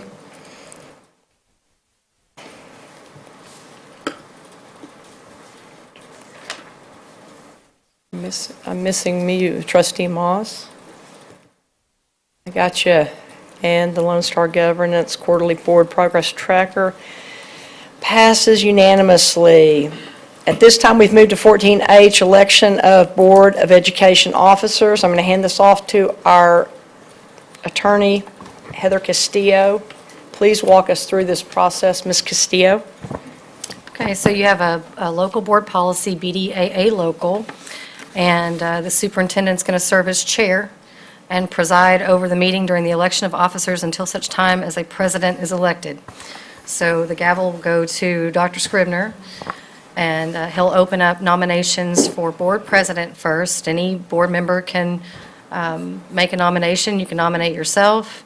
Once that all of the nominations are in, Dr. Scribner will then close the nominations, and then we'll start in the order that they came to Dr. Scribner and vote on each one, and you'll have an opportunity for discussion before your vote on each one. Thank you. In accordance with Board Policy BDA Local and Robert's Rules of Orders, nominations are now in order for the office of President. Are there any nominations? Yes. Mr. Ramos. My nomination is for Ms. Christine Moss for President. Okay. Are there any further nominations for the office of President? Ms. Paz. Yes. I wholeheartedly support the nomination of Christine Moss, but in the event that she is not elected, I would like to nominate my colleague Jacinto Ramos. Other nominations? Are there any other nominations? Judy. Ms. Needham. I'd like to nominate Toby. Yes, I'm drawing a blank. Jackson. Are there any further nominations for the office of President? Any further nominations for the office of President? If not, then nominations are closed, and we will now move to voting on the first nomination. The first nomination was Ms. Christine Moss. Is there any discussion on this nomination? Yes.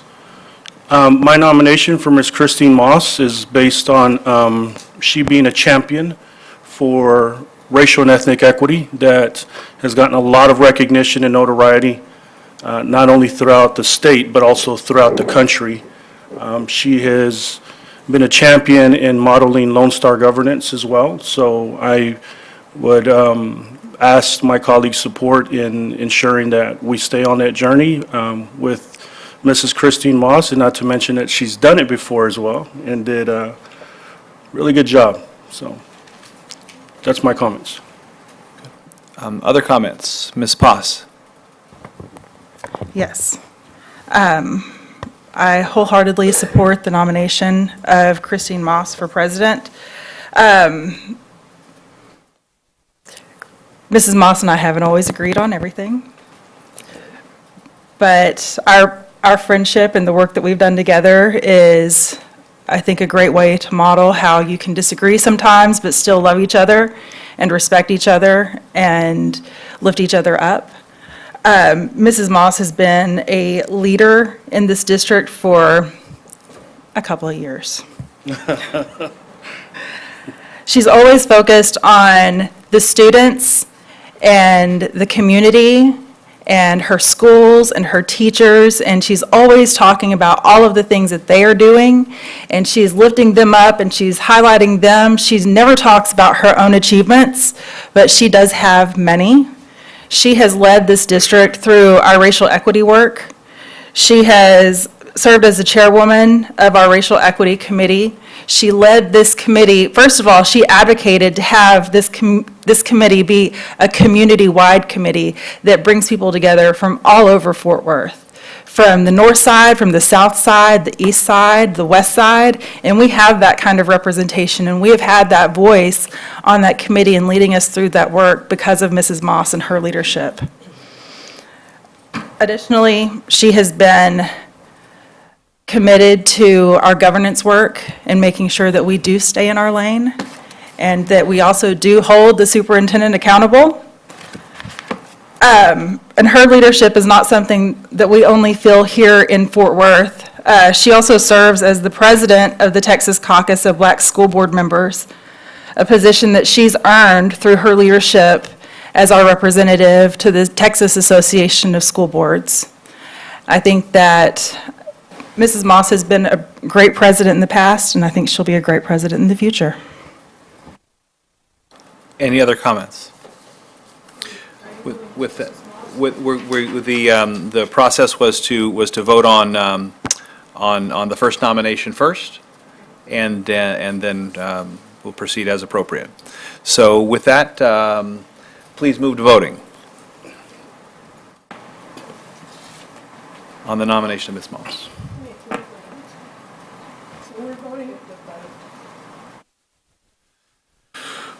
Okay, so on the nomination of Ms. Moss, we have 4 voting yea, 4 voting nay, and 1 abstention. I'm sorry? There's a question, Ms. Moss? Majority. In the instance of a tie vote, the motion fails because a tie vote is not a majority. Correct? Okay. Okay. The next nomination was Mr. Jacinto Ramos. Is there any discussion? Ms. Paz. Again, my I statement. I have worked very hard on certain issues, and as we all have on this board, we're all very giving of our time, and we don't get a lot in return for that, except for the gratification of being here and being able to serve. Some of the issues that I have been the most focused on, which are governance and equity, are also issues that Jacinto Ramos has championed as well. I believe that under the 2 years that he was our board president, we were making great achievements in these areas. Over the last year, we have really strayed from our governance work. Last week was the first time that we've actually had a conversation, a real conversation as a board about governance, and that was because we had to ask for it. His style of leadership was to engage and facilitate. I strongly support Jacinto Ramos as our president. We need someone who is going to be committed to our work in racial equity and board governance. That's it.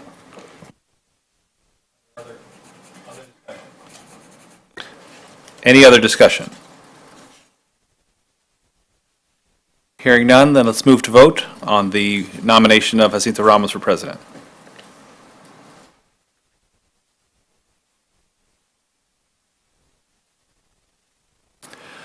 We have 4 yea, 4 nay, and 1 abstention. A majority is not, a tie is not a majority, therefore we will move to our next nomination.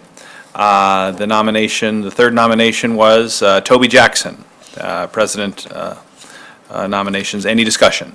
I would like to speak briefly. Dr. Sutherland.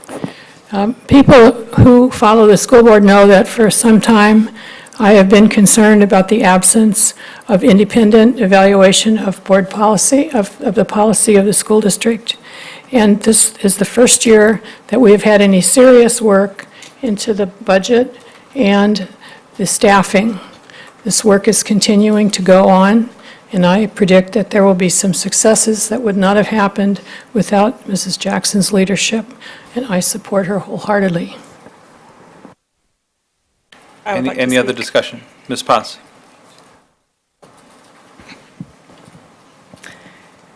It's never a comfortable position to be in to have to say what I'm about to say.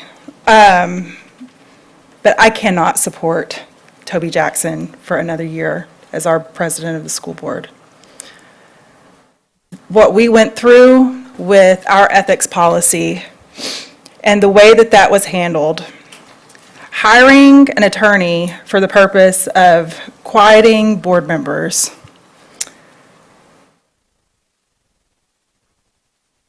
appointing a special committee for the purpose of silencing one person,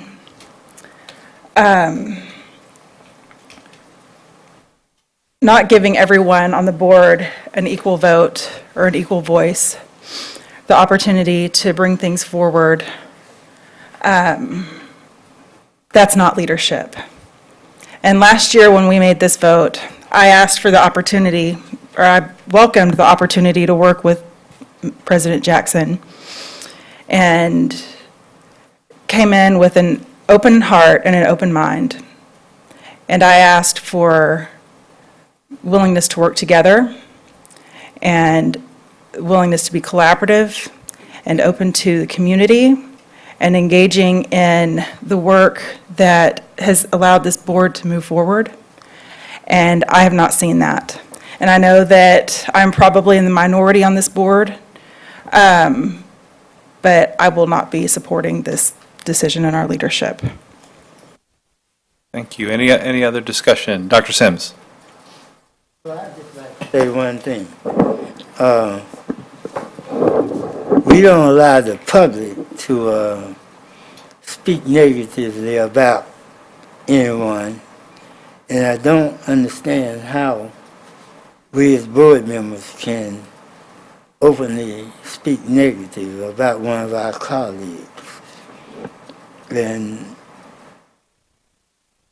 it's disappointing to me to hear one of us speak negative of another one of us.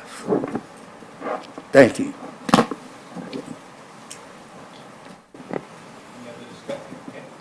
Any other discussion? Mr. Ramos? I guess I'm moved to respond to Dr. Sims' comments, and I guess I perceive it differently. I perceive as, finally, we're having open and honest dialogue in front of those whom we answer to, the public. And while I think we've seen here in recent time that a number of us have not seen eye to eye on a number of issues, it's the fact that it's being discussed in the open and in public. Coming on 5 years ago, I didn't walk into the best scenario and the best situation. And so I am glad to see this process as being more transparent, more open. Community can be aware of how things have been functioning. And overall, I just look forward to whoever becomes the leader of this board to stay on that journey of Lone Star governance, to stay on the journey of equity, to champion the efforts that our children absolutely demand of us. And I see some progress because it's being discussed out in the open and in the public. So for that, I'm really grateful that we're engaging in the process. And for that one, I will thank you, President Jackson, for going through something that probably would not be very comfortable for anyone sitting in a seat overseeing a governing board. But this is transparency, and this is what it's supposed to be like. Thank you. Further discussion, Dr. Sims. Yes, I certainly love dialogue. But I don't have to say anything negative about any one of you to make my vote. And I'm still not happy when we have to say negative things about one of us.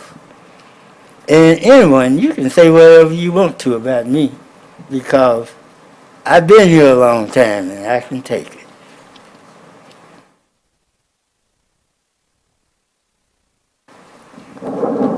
Ms. Needham.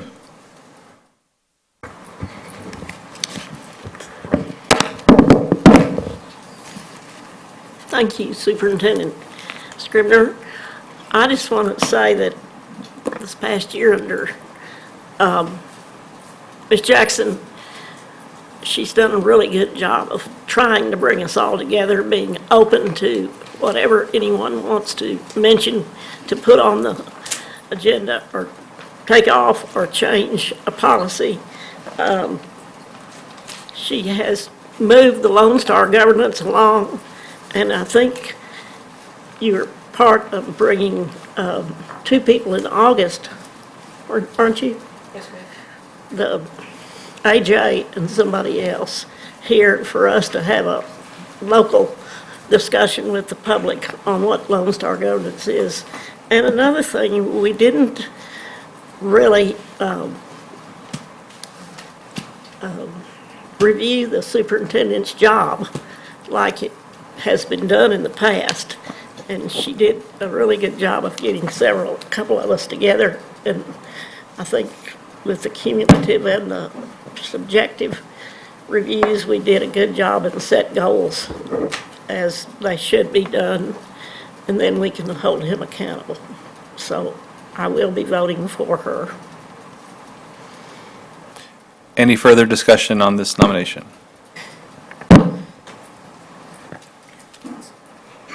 Okay.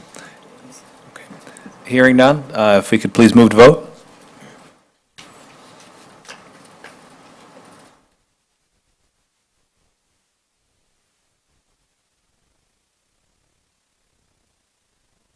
With 5 yeas and 4 nays, the motion passes, and Toby Jackson continues president.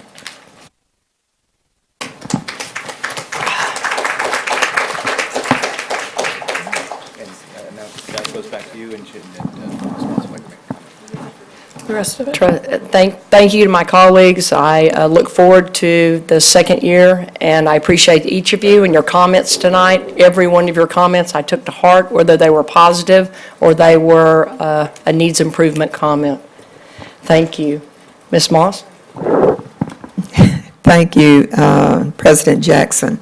I just want to say thank you to the trustees that supported me. You know, each trustee on this board has a right to run for any office, and that's a right that will continue to be, whether you win the race or not. But I think it's how you play the game, and I respect each and every one of you on the board, and I've always worked with you. And I didn't run to say that President Jackson operated poorly or was not a good president. We talked about that before tonight, and it was just a matter that I wanted to run for president, and I felt like it was my right.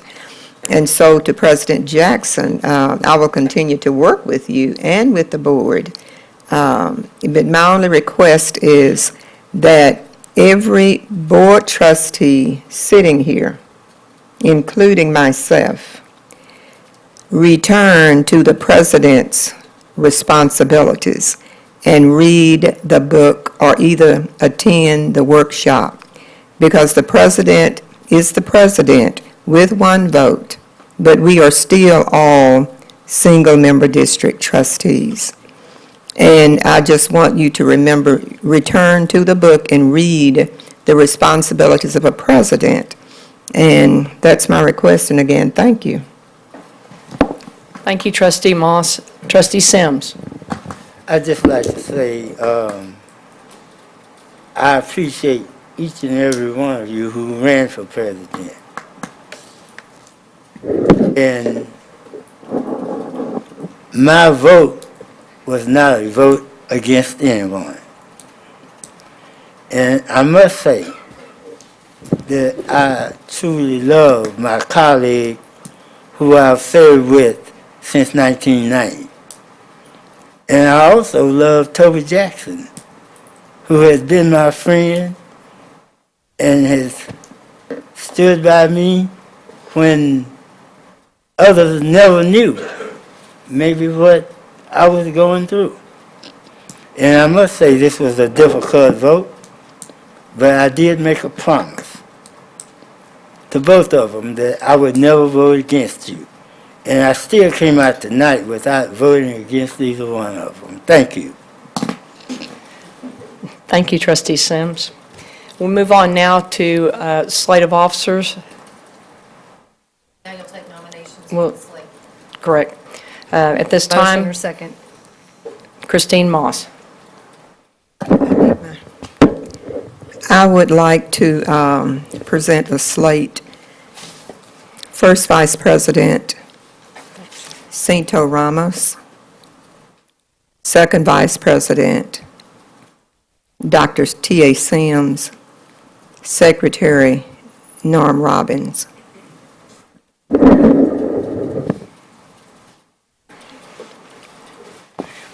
Are there any further nominations for the officers slate? I nominate You- the slate of officers, Dr. T.A. Sims for first vice president, myself for second vice president, and Aniel Lobanos for secretary treasurer.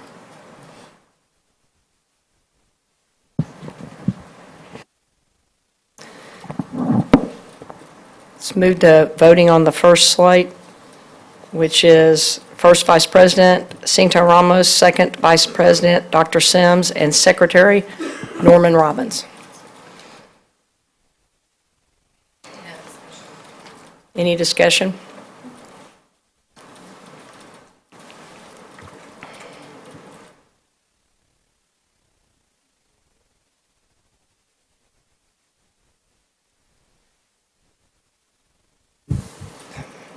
And the motion fails 5-4. Moving to the next slate, first vice president, Dr. T.A. Sims, second vice president, Dr. Ann Sutherland, and secretary, trustee Anael Luebanos.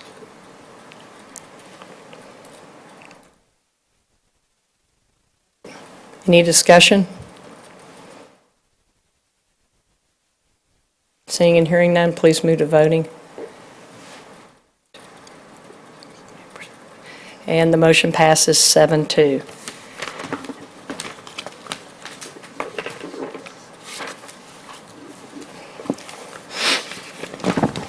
Moving on to, yes, ma'am. Moving on to Dr. Sutherland. I'm sorry, I know we all want to go home, but I got requests from constituents. When we come back again, can you please give us a one paragraph or 1.5 paragraph explanation of how lunch is going to work under the 8-period day? Second thing, we need an update on special ed. Can we do that at the very end with comments? This is the comments. Okay, I'm sorry. Well, I mean, I thought that was the comments. I didn't announce the comments yet, but Oh, we've moved on to comments, Dr. Sutherland. Okay, sorry, I didn't mean. It's activities and announcements. Right. Activities and announcements. Everybody knows that the staffing is a controversial thing, and we will be continuing to work on that. I will have comments, several of us will have comments at the next meeting. And the last one is really a cat and a dog, okay? We talk about cats and dogs. Dr. Scribner, there is a lady that is a constituent of mine who has a child at Monning, who has pestered a number of people, more than you want to know about the fact that the signs that direct the traffic are incorrect. Would you please figure out how to fix this? It's in, the child goes to school in Judy's district. It's in. No, I just want it done, okay? Okay, we got it. 3 years is way too long for her to fuss with this. So just figure out how to fix it. All you have to do is change the signs. The time, the hours on the signs No, are... that isn't all. Okay, well, let's stay with activities and announcements, please. Okay, So finally... we don't get in trouble. I just want to mention again what I mentioned in the back room. We have, it turns out the number is 31 unfilled campus monitors. I hope we'll get that fixed because it's a part of our safety thing. Thank you very much. That was pretty quick, don't you think? That was Yes, pretty good thank for you, me. Dr. Sutherland. Trustee Ramos. Thank you, President Jackson. One, I want to recognize Northside High School. Coach Garcia over there is going to be coordinating the seniors from Northside High School to walk the halls of the feeder elementary schools. I think you may have seen that in social media, but I'm really, really excited about witnessing that and ask for district support to get that info out. And then the second one is not to compete with Mrs. Moss, but let's just put it as giving options. That on May 30th, Con Mi Madre is going to be doing their launch at Capitol Grill, and I've placed the information on my social media, and I hope that you'll join me in coming out and learning about the amazing evidence-based, research-based work that's done from some amazing individuals. And so I see that there's a lot of excitement about what they will more than likely do here in Fort Worth ISD. Thank you. Thank you, Trustee Ramos. Trustee Needham. Thank you, President Jackson.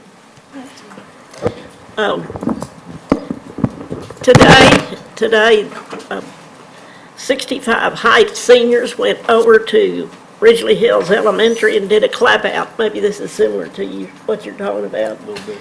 They call it a clap out, and they go through the schools and have their robes on and interest the kids on. So our principal arranged that.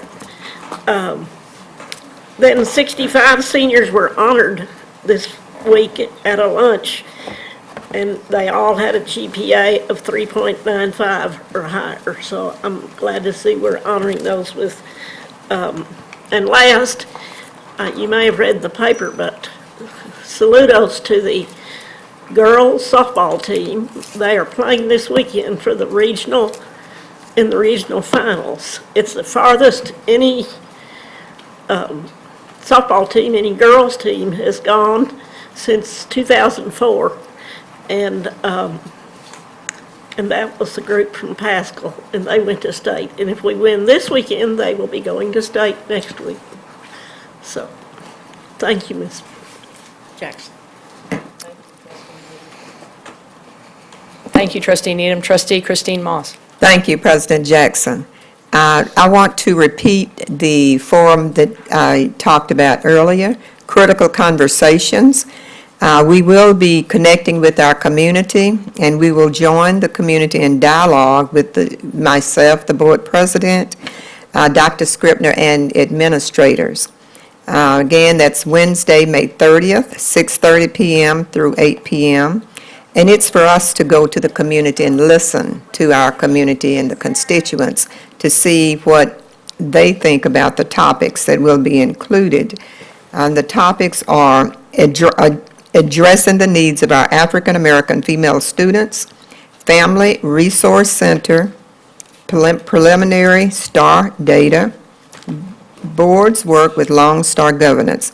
Again, please join us at Dunbar High School, May 30th, 6:30 p.m. through 8 p.m. Thank you.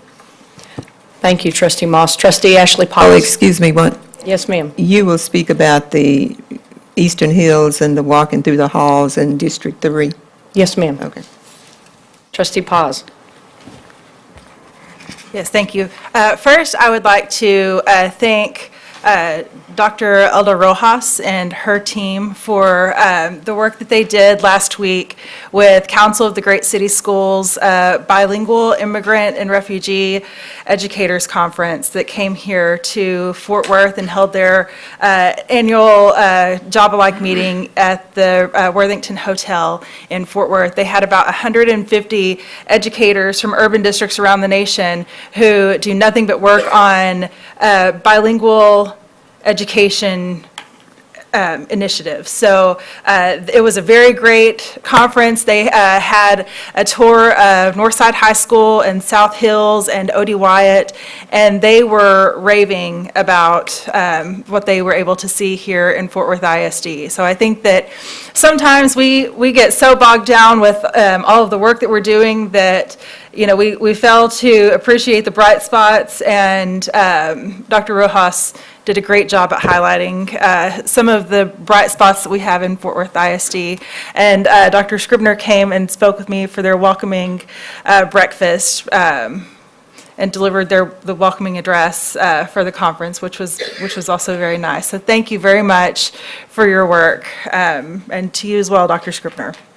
And then also, this morning, the Young Women's Leadership Academy held their inaugural Founders Day luncheon, or breakfast, or celebration, where they brought in all of the people who were integral in starting the Young Women's Leadership Academy.